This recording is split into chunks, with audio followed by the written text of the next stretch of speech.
Bom dia! Vamos continuar a leitura do Tratado da Verdadeira Devoção à Santíssima Virgem Maria, por São Luís Maria Grignon de Montfort. Estamos no capítulo 1, Necessidade da Devoção à Santíssima Virgem. Artigo 2º, Consequências. Parte 1, Maria é a rainha dos corações.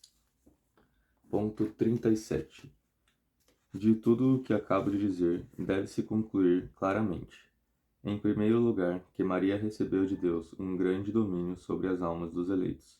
De fato, ela não pode fazer nelas sua morada, como Deus Pai lhes ordenou, formá-los, nutri-los e gerá-los para a vida eterna, como sua mãe, tê-los como herança de sua porção, formá-los em Jesus Cristo e Jesus Cristo neles, lançar em seus corações as raízes de suas virtudes, e ser a companheira inseparável do Espírito Santo em todas as obras de graças.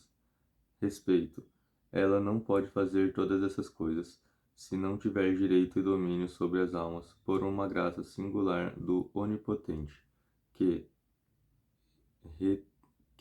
tendo-lhe dado poder sobre seu Filho único e legítimo, também lhe deu poder sobre seus filhos adotivos, não apenas sobre seus corpos, o que seria pouca coisa, mas também sobre suas almas.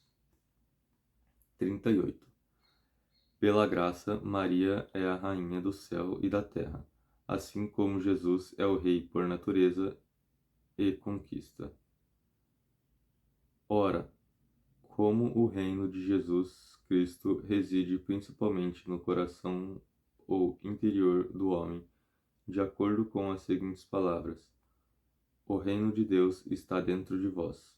O reino da Santíssima Virgem está principalmente no interior do homem, ou seja, em sua alma, de modo que é principalmente nas almas que ela é glorificada com seu Filho, mais do que em todas as criaturas visíveis, e podemos chamá-la, junto aos outros santos, de Rainha dos Corações. Essa primeira parte do artigo 2º foi curtinho, então vou ler a segunda já hoje também. A primeira foi: Maria é a rainha dos corações. Agora a segunda: Maria é a necessidade aos homens, a fim de alcançarem seu fim último. Ponto 39. Em segundo lugar, deve-se concluir que a Santíssima Virgem, por ser necessária a Deus, necessidade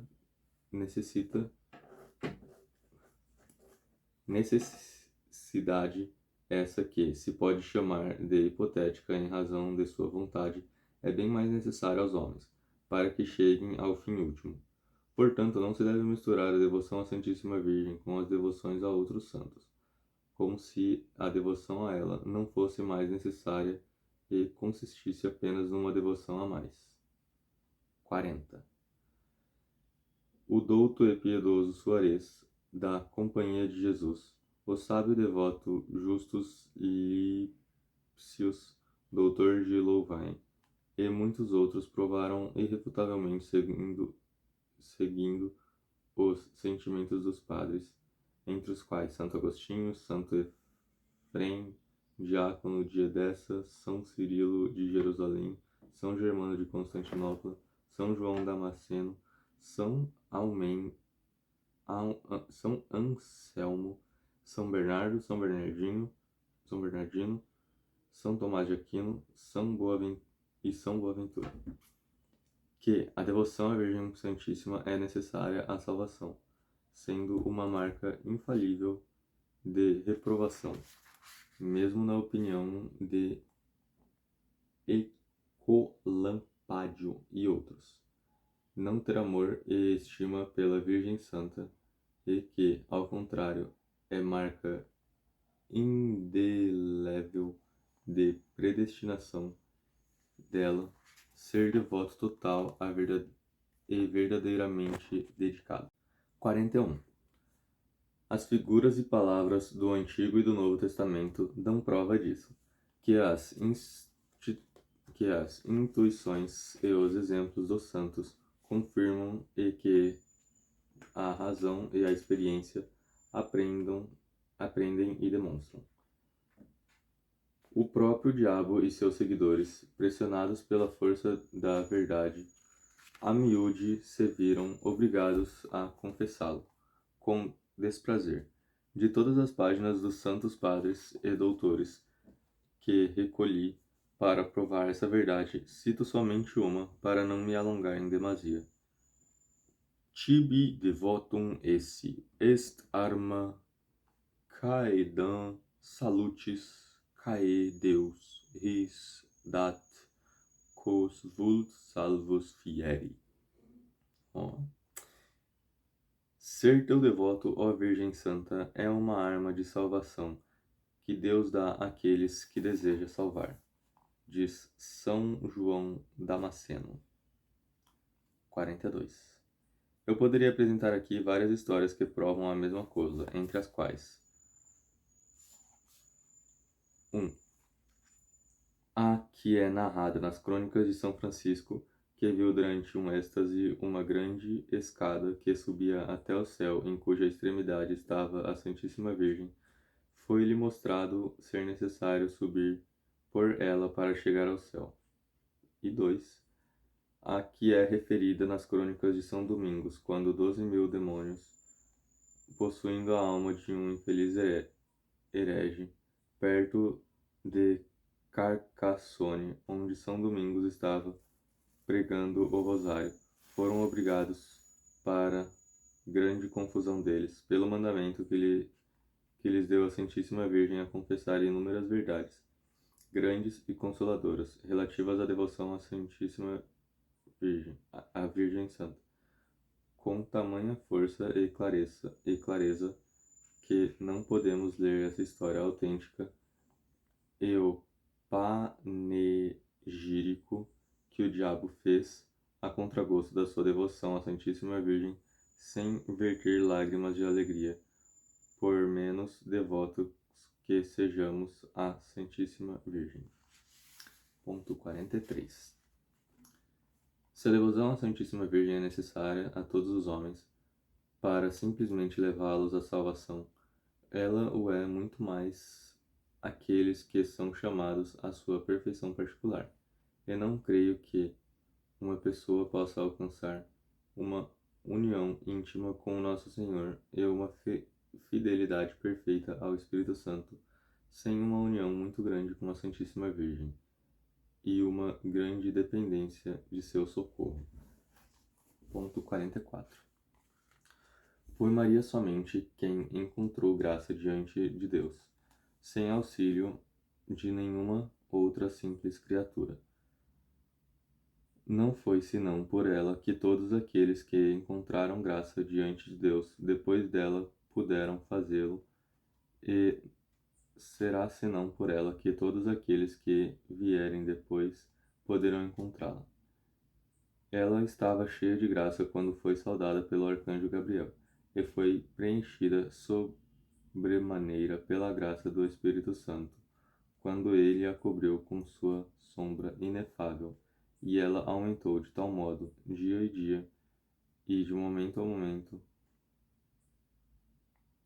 essa dupla plenitude chegou a um ponto de graça imensa e inconcebível. Desse modo, o Altíssimo fez dela a única tesoureira de suas riquezas e a única dispensadora de suas graças, para enobrecer, elevar e enriquecer quem ela quiser, para fazer passar, apesar de tudo, quem ela quiser pela porta estreita da vida, e para dar o trono, o cetro e a coroa de rei a quem ela quiser. Jesus é sempre, em toda parte, o fruto e o filho de Maria. Maria é, em toda parte, a árvore verdadeira que dá o fruto da vida e a verdadeira mãe que o produz. 45. Foi a Maria apenas que Deus deu as chaves da dispensa do amor divino e o poder de entrar nas veredas mais sublimes e secretas da perfeição, bem como o de fazer outros nela entrar. É Maria somente que dá aos miseráveis filhos da infiel Eva entrada no paraíso terrestre, para aí passar agradavelmente com Deus, para aí passear agradavelmente com Deus, para aí se esconder em segurança de seus inimigos e nutrir deliciosamente. E, sem mais temer a morte,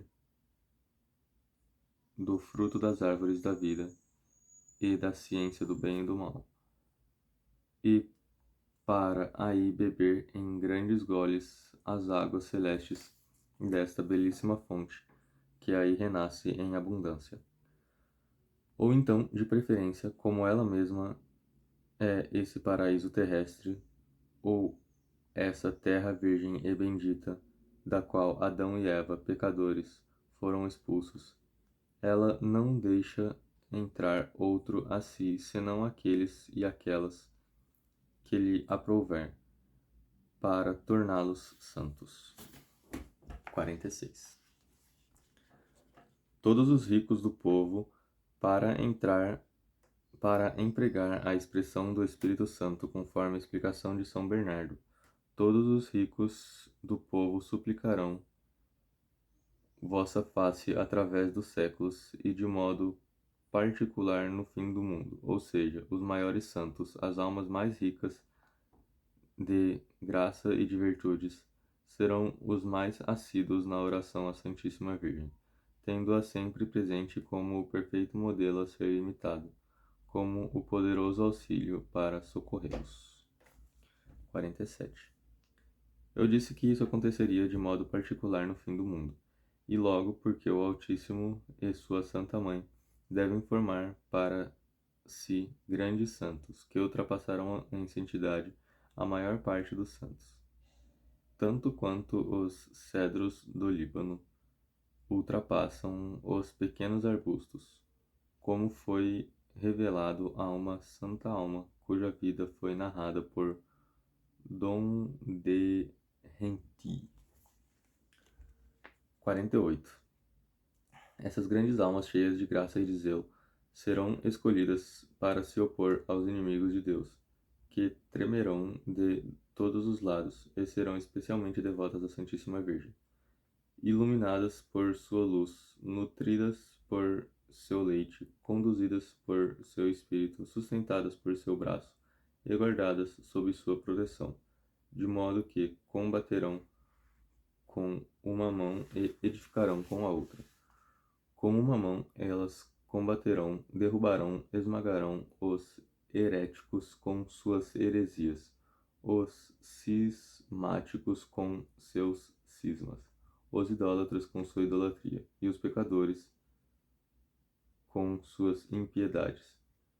E, com a outra mão, elas edificarão o templo do verdadeiro Salomão, a mística cidade de Deus, ou seja, a Santíssima Virgem, chamada pelos santos padres de Templo de Salomão e Cidade de Deus. Eles levarão o mundo todo, por suas palavras e exemplos, à verdadeira devoção a Maria, e os fará ganhar muitos inimigos, mas também muitas vitórias e glórias para Deus somente. Foi o que Deus revelou a São Vicente Ferrer, quando o apóstolo do seu século, conforme está suficientemente marcado em sua obra. Foi o que o Espírito Santo parece ter predito no Salmo 58, cujas palavras são as seguintes: Et sient quia Dominus dominabitur Jacob e finium terrae, convertentum ad vesperam et famen patientur ut canes et circuibunt civitatem. Ó. O Senhor reinará em Jacó e em toda a terra. Eles se converterão ao alvorecer e padecerão de fome como os cães, e circundarão a cidade para buscar de que comer. Essa cidade que os homens circundarão no fim do mundo para converter-se e para saciar a fome de justiça que terão é a Santíssima Virgem, que é chamada pelo Espírito Santo de Vila e Cidade de Deus. 49. Foi por Maria que a salvação do mundo teve início, e por ela deve consumar-se. Maria praticamente não apareceu na primeira vinda de Jesus Cristo, para que os homens ainda pouco instruídos e esclarecidos sobre a pessoa de seu filho não se distanciassem da verdade, apegando-se a ela de um modo demasiado forte e grosseiro, o que aparentemente teria acontecido se ela tivesse sido conhecida, em razão dos encantos admiráveis com que o Altíssimo a revestiu mesmo exteriormente. Isso é tão verdadeiro que Dionísio, o Areopagita, nos deixou escrito que, quando a viu, poderia tê-la tornado por uma divindade, por causa de seus encantos secretos e de sua beleza incomparável.